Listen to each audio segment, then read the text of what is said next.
This video is intended to review Section 11, Maltreatment, within the Hockey Canada playing rules, which includes all of the updates that are valid as of the start of the 2023-24 season. In this lesson, we will cover the following. What is maltreatment? Section 11 of the playing rules and all the penalties within. What are officials' responsibilities regarding maltreatment? How to identify, categorize, and address maltreatment. First, what is maltreatment? Maltreatment consists of acts that result in actual or the potential of physical or psychological harm. This includes, but is not limited to, the physical, psychological, or sexual actions as detailed below. Physical: assault or unwanted physical contact. Non-contact behavior such as denying hydration or nutrition, providing alcohol to a participant under legal age, etc. all qualify under physical maltreatment. Psychological: verbal assaults or attacks, unwanted physical contact, denying attention or support, essentially neglect. Or sexual: unwanted contact of a sexual nature on any part of a person's body, showing sexual videos or images, or unwanted conversation or teasing of a sexual nature. So why has maltreatment been identified? Hockey Canada believes that every person should have positive experiences in hockey. It's easy to say that discrimination, harassment, and abuse have no place in our game, but we all play a role in making that a reality. We must all expect more from participants, our teammates, and ourselves, with no excuses. Section 11, Maltreatment and the Playing Rules. Rule 11.1, Unsportsmanlike Conduct. 11.2, Abusive Behavior. 11.3, Spitting. 11.4, Discrimination. And 11.5, Physical Harassment of Officials will all be covered in the remainder of this presentation. Rule 11.1, Unsportsmanlike Conduct. Unsportsmanlike conduct includes disrespectful behavior, which is conduct deemed rude, unpleasant, inappropriate, or unprofessional, and found to be offensive to others, but not rising to the level of conduct described in Rule 11.2, abusive behavior, or Rule 11.4, discrimination. Unsportsmanlike conduct may also include, but is not limited to, the following actions, which will be penalized at the discretion of the referee: challenging or disputing an official's decision in an unsportsmanlike manner; use of derogatory language that may be offensive to any individual; deliberately spraying snow into an opponent, example, spraying the goaltender; shooting the puck at or near the goal after the whistle; shooting the puck out of the playing area after the whistle; engaging in any inappropriate or unwanted discussion with the referee following the game; any behavior intended to incite an opponent into incurring a penalty; and any other display of unsportsmanlike behavior that would be considered disorderly or contrary to the spirit of the game. Note: officials are encouraged to issue a warning or use game management skills prior to assessing a penalty when possible. Swearing will not be tolerated and must be penalized. The context and intent of such language may determine whether penalties are assessed under Rule 11.1, Unsportsmanlike Conduct, or Rule 11.2, Abusive Behavior. Rule 11.1 primarily deals with challenging, disagreeing, or disputing behavior that may not necessarily be personal in nature.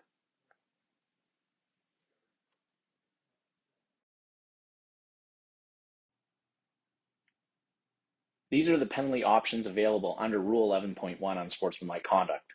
Rule 11.1a, a minor or bench minor penalty will be assessed to any player or team official who is guilty of unsportsmanlike conduct as previously described.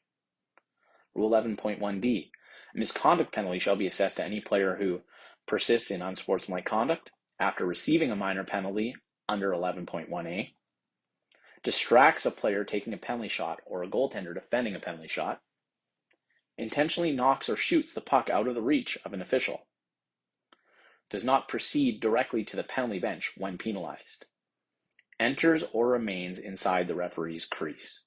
Note: a referee is not required to assess a minor penalty before assessing a misconduct.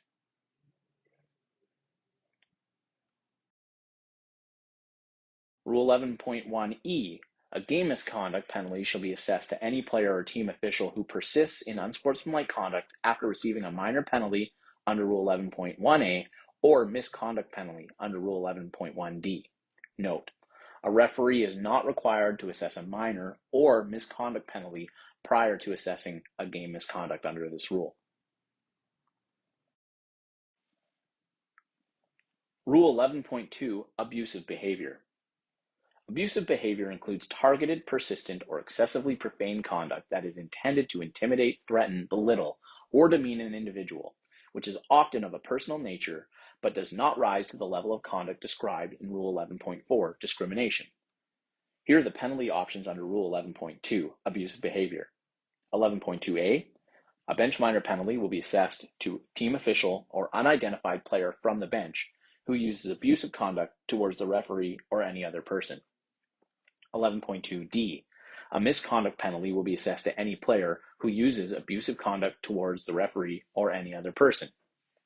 11.2e, a game misconduct will be assessed to any player who persists in the above conduct under 11.2a or d, or to any team official who uses abusive conduct towards the referee or any other person.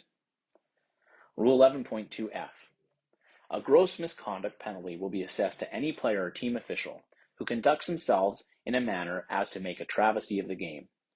Such actions may also be described as verbal or physical taunts or gestures that cause harm to the reputation of the game.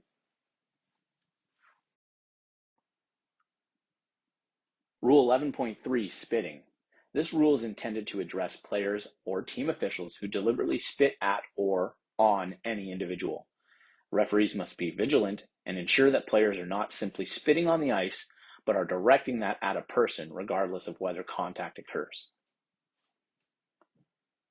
Rule 11.3c states a match penalty will be assessed to any player or team official who deliberately spits on or at any individual. Rule 11.4, discrimination. Any player or team official who engages in verbal taunts, insults, or intimidation based on discriminatory grounds shall be assessed a gross misconduct penalty. Discriminatory grounds include the following without limitation: someone's race, national or ethnic origin, skin color, or language spoken, religion, faith or beliefs, age, sex, sexual orientation, or gender identity or expression, marital or familial status, genetic characteristics, or disability.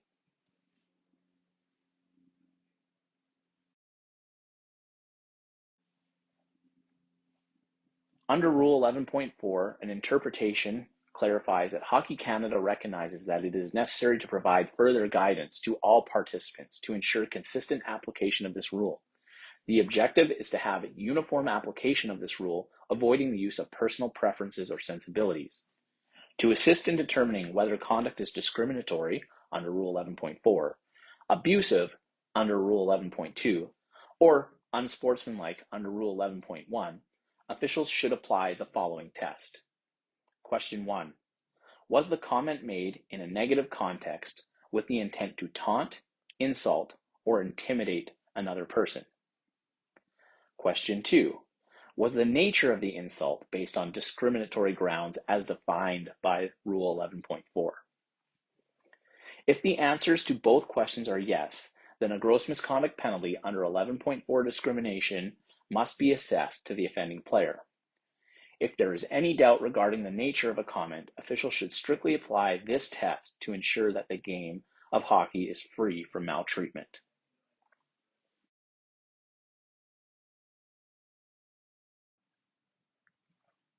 Here are the responsibilities of officials when it comes to reporting and documenting incidents under Section 11 maltreatment. Reporting infractions. Officials must submit a game incident report for all game misconducts, gross misconducts, and match penalties assessed under Section 11 maltreatment. On-ice allegations under Rule 11.4 discrimination. If an incident occurs that was not witnessed by the officials, but is reported to the referee, The referee shall report the individual identified and the full details of that allegation of discrimination using the game incident report process. Again, this applies only to allegations of discriminatory conduct under Rule 11.4. However, no penalty is assessed in the case of an allegation of discrimination, and the referee shall notify each team's head coach immediately that an allegation has been made and will be reported.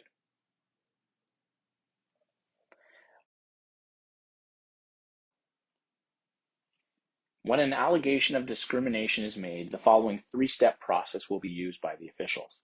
Step 1. Officials should confer as a team to determine if anyone witnessed the incident of discrimination.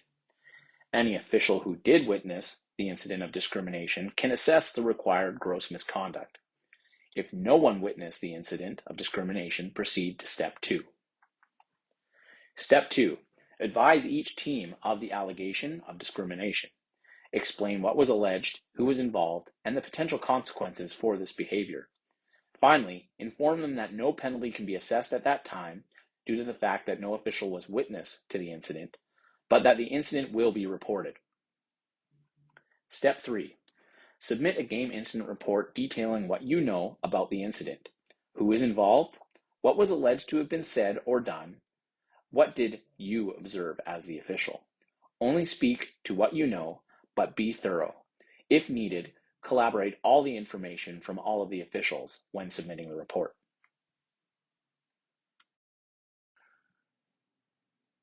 Rule 11.5, Physical Harassment of Officials. There are two penalty options under this particular rule, either a match penalty or a game misconduct. Under Rule 11.5c, a match penalty will be assessed to any player or team official who conducts himself in a manner under one of the following three categories. Category 1, someone who conducts themselves in such a way that physically threatens or intimidates an official without making physical contact. Category 2, someone who deliberately applies physical force to an official with a minimal to moderate degree of violence without causing injury. Or Category 3, deliberately applies physical force to an official with a high degree of violence or causes injury to an official by way of any intentional contact. The primary thing to remember here is all three categories are match penalties. They are all based on intentional attempts under Category 1 or intentional conduct of varying degrees in Categories 2 and 3. Under Rule 11.5e, a game misconduct penalty will be assessed to any player or team official who in the course of attempting to continue or continuing to participate in a gathering or altercation accidentally applies force to an official. Therefore, if the contact with the official cannot be ignored and must be penalized, but was unintentional or accidental on behalf of the player, then that player will be removed from the game with a game misconduct as opposed to a match penalty.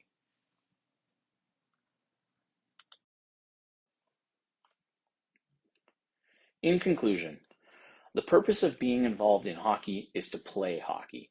Trash talking, chirping, and insults are not playing hockey, and they make the game feel less welcoming and less safe. We all play a role in changing the culture of the game. Officials must work hand in hand with administrators, coaches, parents, and players. Officials do have the responsibility to support all members of the sport to realize their full potential in a fair and safe environment, help change the hockey culture, and make it more inclusive to all Canadians. Call out discrimination because it is the right thing to do. And overall, everybody contributes to the change in the culture.